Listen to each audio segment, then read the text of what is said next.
এবং আমার বাবা, বাঁদিকে আমার দিদা, ওপরে আমার মা, তার পাশে আমার দাদা এবং তার পাশে আমার মামা। না, আমাকে তো আপনারা সকলেই চেনেন। তো আমার ঠাকুমার সাথে কথা বলি। ঠাকুমা, আপনার বাপের বাড়ি কোথায়? আমার বাপের বাড়ি গোরখপুর শান্তিনিকেতন।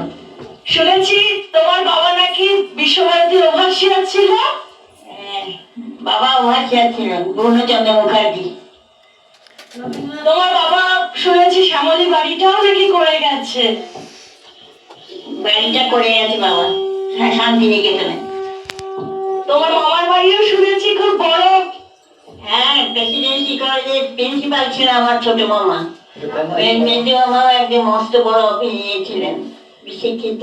নাম কি ছিলেন প্রেসিডেন্ট? সমরেন্দ্রনাথ ঘোষাল। তুমি তো শান্তিনিকেতনের মেয়ে, তো শান্তিনিকেতনের মেয়ে হয়ে সামান্য স্বামীর মতো গ্রামে মানিয়ে দিলে কি করে দাদুর সাথে? তখন তো দাদুদের অবস্থা জমিদার বাড়ি, সেই জন্যই আমি এখানে এসেছিলাম। অসুবিধা হয়নি তো? তো তোমার মেজো ছেলে যে তোমার পাশে বসে রয়েছে, তা মেজো ছেলের মানুষ কেমন, তোমার কি মন্তব্য?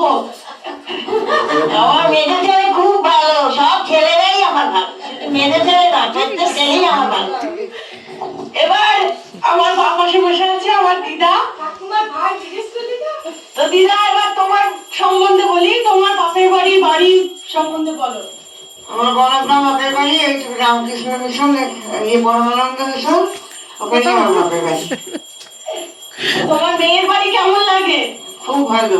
আজকের অনুষ্ঠান কেমন লাগলো? ভালো লেগে, দারুণ ভালো। দাদুর সাথে তুমি কত বছর হলো সংসার করছো সাতগাছি গ্রামে? 45 বছর। বাবা, দিদা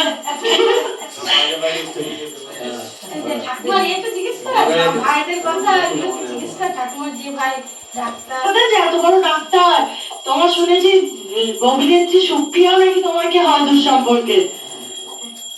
আমার ভাইয়ের নাম সুকুমার মুখার্জি, বিখ্যাত ডাক্তার মেডিকেল কলেজের।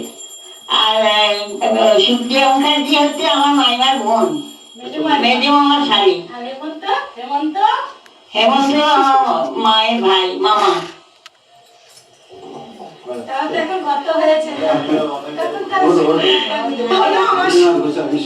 ঈশ্বর ভূতনাথ ঘোষাল আমার স্বামী, আমার স্বামীর দাদু, আমার বাবার বাবা, যিনি অনেক বছর হলে মারা গেছেন। ওনাকে আমরা কখনো দেখিনি, শুনেছি ওনার কথা। উনি খুব ভালো ছিলেন, উনি খুব সুন্দর গান করতেন, নাটক করতেন। স্বামীর বাড়ি ওনার, আমার ঠাকুমা রয়েছেন, আপনারা তো সকলে দেখলেন। আমার ইনি আমার মামার বাড়ি দাদু পশুপতি মুখার্জি, ঈশ্বর পশুপতি মুখার্জি। উনিও মারা গেছেন আর 4-5 বছর হলেন। ওনারা দুজনই আমাদের খুব প্রিয় ছিলেন, অকালে মারা যাতে আমরা খুবই দুঃখিত। তো উনিও মানুষ হিসাবে খুবই ভালো ছিলেন। একটু বলে দিন। বৃন্দাবন থেকে গোপালকে নিয়ে এসেছিলাম, সমস্ত ঠাকুর দেবীকে নিয়ে আমরা মন্দির করেছি। আমার এই ঠাকুরঘর আমার খুব প্রিয় ঘর। বেশিরভাগ সময় আমি তাদের আশীর্বাদ ছাড়া আমাদের সংসারে তাদের আশীর্বাদে আমার জীবনের সব সময় আমি যেন তাদের নিয়ে থাকতে পারি, এই কামনাই করি। ভগবানের নাম গান নিয়ে সারা জীবন যেন কাটাতে পারি।